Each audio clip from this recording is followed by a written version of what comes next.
I'm Daphne, and I am getting ready to work with my dad on my raised bed project. I started a raised bed with my dad last year at my house. It was the first time I'd ever done anything like that before, and I was raised in a sort of a homesteading style family. My dad was always gardening growing up, and so last year I decided I really wanted to get my hands dirty and start figuring out how all the gardening works. So right now it's spring, it's beautiful out, sunny. My Daddy Waddy is here, and he calls me Daphne Waffney, so if you hear that throughout, we like to tease each other a little bit. We're going to show you how to take the raised bed garden that I have from last year and just sort of get it ready and get things started in it for the new season. So I'm going to show you guys. So this is Daddy Waddy, aka Don, and he is going to show us how to get this raised bed over here up to speed for the new season. So Don, what you have to say here? Daphne Waffney. I have my back scratcher with me and my caveman tool. Nice. So either one, I might need them both. That's what I'm saying. Okay. So I think we should take a look at how this looks right now, if we can. And you can see it's growing up in weeds. I kind of couldn't wait, and I pulled a couple carrots here that Daphne has growing from last fall. So those can be used in her juicing, and I'll just put them down here. These tops right here go to the rabbits. So we have some rabbits, so I feed the rabbits. So you can see this is good soil. Some of this soil I brought in from the farm, and some of it is bagged soil. So I'm just going to throw those weeds down there. They will compost and rot up. Our purpose here is I always I know this situation pretty well because I helped plant this garden last year.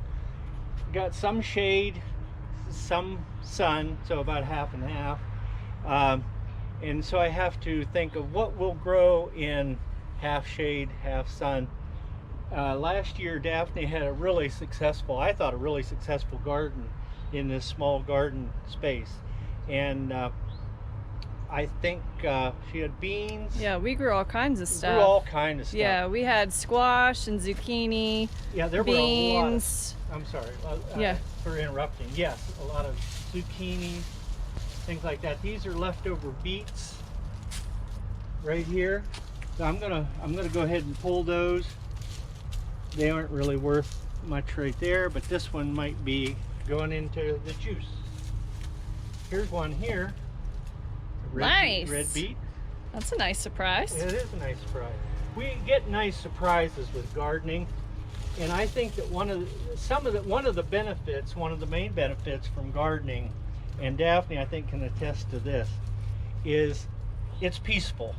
And to me, it's just great to be able to see that your efforts pay off in supplying food for you. These are kale plants. Oh. And we could probably put those back in. Those are leftovers, huh? Those are leftovers. That's great. I'm going to pull this. It always amazes me too how I'm always so gentle with the plants, but you always are, you just take them out and you sort of throw them down, and they always seem to be okay. Yeah, it's just necessary to be part of life. And this is a bean trellis. I think you had beans up on there last year. We could probably take that down until... Okay. There we go. Yeah, I'll take that. Okay. And I did bring a rake. I'll take this too. Daphne is fortunate to have this size raised garden bed. I noticed some insects in here. There's are grubs right there. So what I liked, let me see if I can There it is right there. And those will eat the roots of the plant. So rather than try, sometimes what I do is rather than try to get rid of all them, I will come back after we plant and put some DE, which is diatomaceous earth. It's fossilized seashells, microscopic seashells, and it should penetrate the shells and the skin of those and kill those without hurting the beneficial insects. So this all needs thrown out. So you put that on after you replant? Yeah, it's just that I didn't know what I was facing with that, so yeah. I didn't bring it with me. Gotcha. Come over here.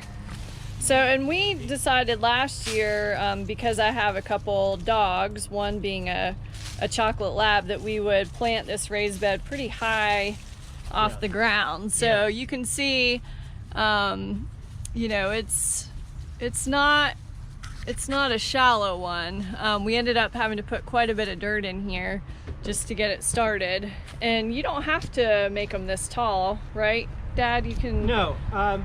I was surprised. I helped a friend of mine get his garden probably one of the best gardens I've ever seen, and he only planted in about 8 inches of soil in a raised garden bed. Nice. And if I can link that, I will definitely link that to this video, because it was one of the best gardens I ever saw. And his neighbors kept saying, nothing will grow in 8 inches of soil.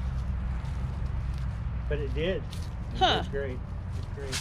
The other thing too, you know, is we didn't have a lot of space really for this, so we used as much space as we had.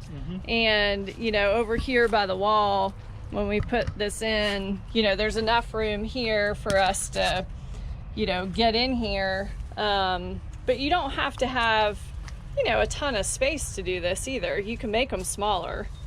You can. And a lot of people build things these days out of pallet wood, or recyclable wood and boxes and things like that.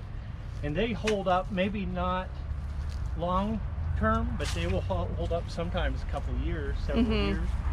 I'm just using the rake now to pull some of the dry leaves off, to level this off a little bit. There are gardeners who spend a lot of time in these sorts of things, but I'm not I guess, real perfectionistic about these things. I will come back and put lime on it a little bit later, because I think it needs just a little bit of lime. So when we planted this last year, we put this black sheeting. What is this called? It's a landscape material, landscape fabric. So we put this fabric down to really protect from the weeds, right? That's Wasn't it? We didn't want the weeds coming up. So do we need to replace that this year? Or do we? What I was testing with this big mattock is how deep.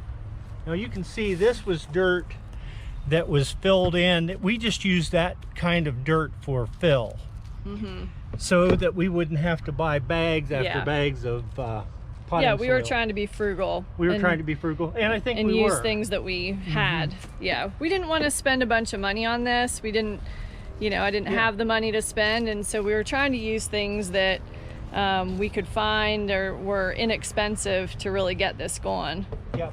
And the good thing about this fabric, it doesn't let the weeds come through, which I thought there were a lot of weed seeds down in the regular soil, but it will let the water drain through. So other than plastic would just hold the water and it would all dam up in here. There's a good sign. There's a red worm. Oh, hi buddy. But at the same time, there's the old little nasty grub. Uh-oh. So if I had my chicken here, I think I'd put a chicken in there and it would eat all them. That's a good idea. Maybe you should bring it over. Okay. Want me to do that? Uh-huh. Okay. Yeah.